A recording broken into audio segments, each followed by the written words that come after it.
پسش غیبت مکن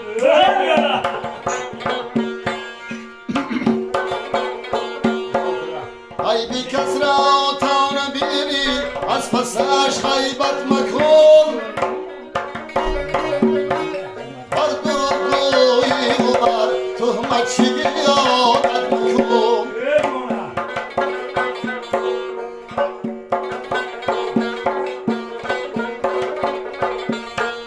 چون مگسار بر تنی هر ناکسه نشتر مزن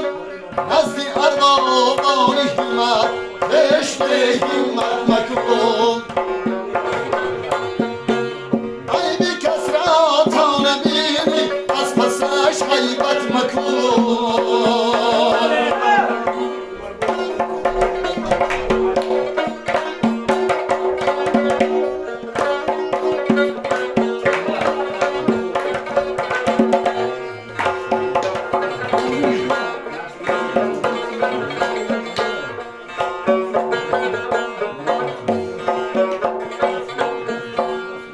زبانت خار دارد خار آخر نشوی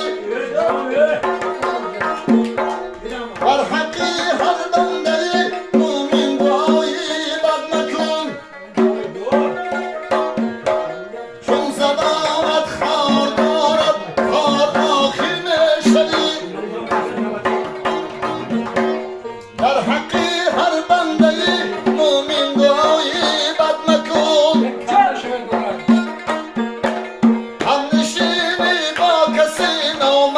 نامردت کند پیشینه در دازی دردی جان و تن حسرت مکن هم نشینی با کسی نامردت کند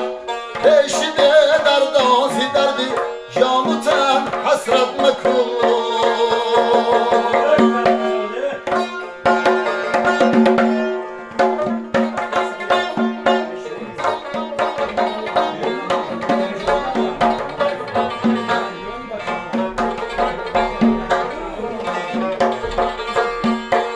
پند سودا را شنم با آکلان یک جانشین پند سودا را شنم با آکلان یک جانشین غیر مردان خرد با دیگر صحبت مکن غیر مردان خرد با دیگر صحبت مکن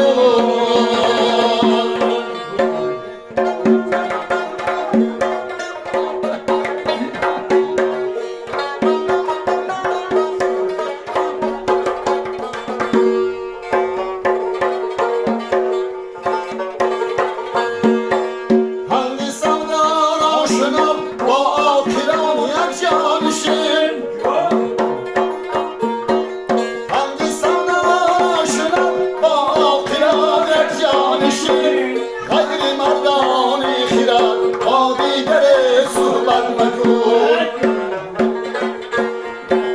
ای بی کس را تا نبینی از پسش غیبت مکن بر دروغگویی و بر تهمتچیی عادت مکن چون زبانت خار دارد خار آخر نشوی در حقی هر بنده مومن دعایی بد مکن در حقی هر بنده مومن دعایی بد مکن